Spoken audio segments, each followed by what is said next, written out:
Good morning kids, how are you all? Today we have to learn maths in standard 4.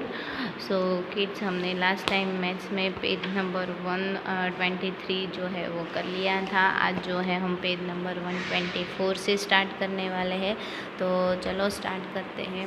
हमें यहाँ पे क्या दिया है, जंपिंग एनिमल्स। जंपिंग एनिमल्स का मतलब है कि एनिमल जो है वो जंप करते हैं, तो कितने कितने स्टेप जंप करते हैं। तो यहाँ पे हमें देखना है A frog jump 3 steps at a time starting from 0, कि फ्रॉग जो है वो 3 स्टेप जंप कर रहा है 0 से लेकर। तो count the jumps he takes to 27, तो 27 तक वो जंप करता है, तो वो हमें काउंट करना है।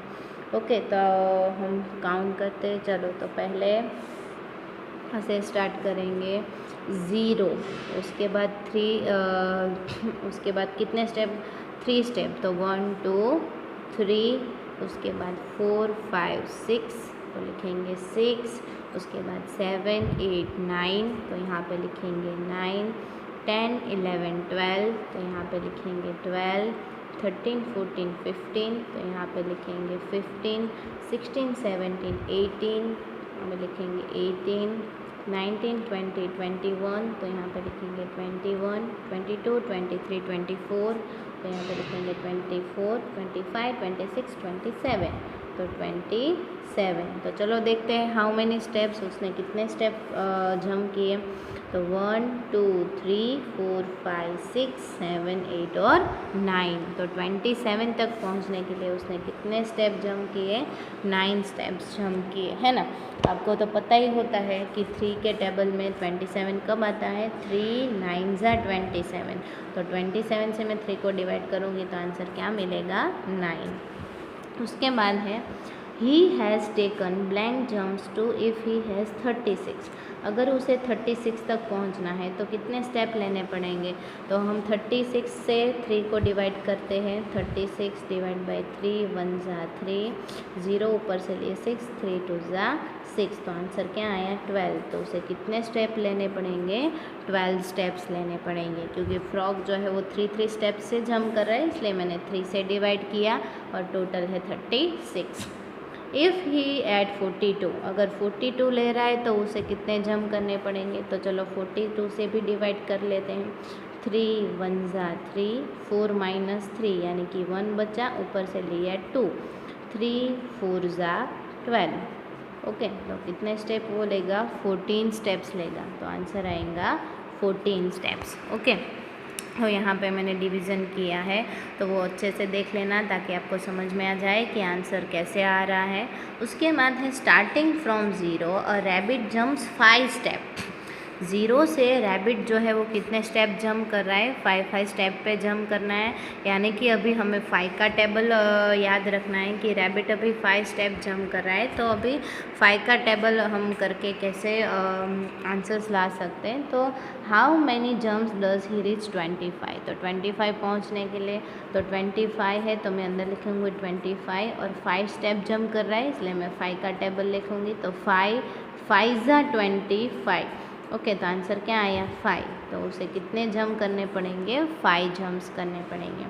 उसके बाद है ही reaches blank after taking 8 jumps, तो अगर वो 8 जंप मारता है तो वो कितने स्टेप चलेगा।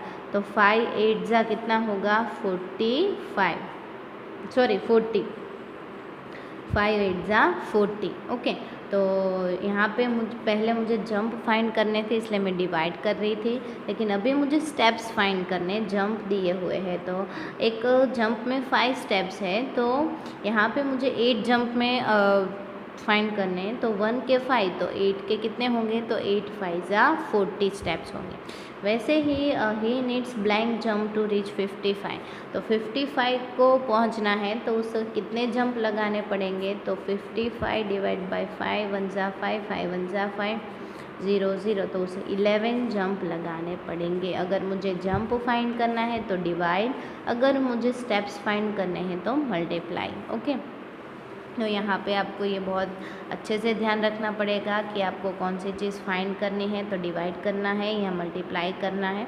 आपको जो चीज़ दी गई है ना उसके हिसाब से आपको जंप दिया गया है, इसलिए जब भी जंप पूछा है तो डिवाइड करना पड़ेगा।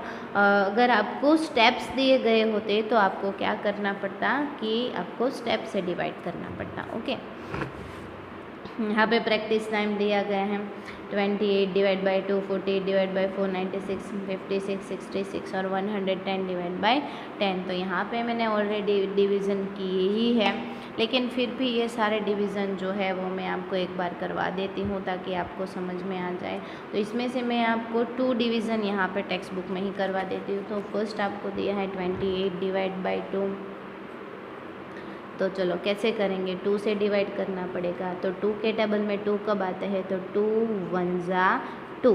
चलो 2 में से 2 गए तो 0, ऊपर से लिए मैंने 8। अभी 2 के टेबल में 8 कब आता है, 2 1 जा 2, 2 2 जा 4, 2 3 जा 6, 2 4 जा 8। तो 2 4 जा 8। ओके, तो 8 माइनस 8 क्या हुए, 0।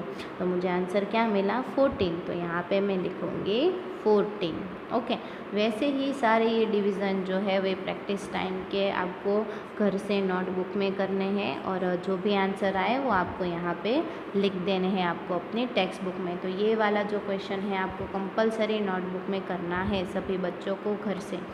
तो ये आज का आपका होमवर्क रहेगा। ओके, तो आज के लिए बस इतना ही। नेक्स्ट लेक्चर में मैं इससे आगे बढ़ूँगी, तब तक के लिए आपको क्या करना है, ये जंपिंग एनिमल वाला है जो अच्छे से आपको करना है और सीख लेना है डिवीज़न कैसे करते हैं, मल्टीप्लिकेशन कैसे करते हैं। ओके, तो आज के लिए बस इतना ही। नेक्स्ट लेक्चर से इससे आगे बढ़ेंगे। Thank you.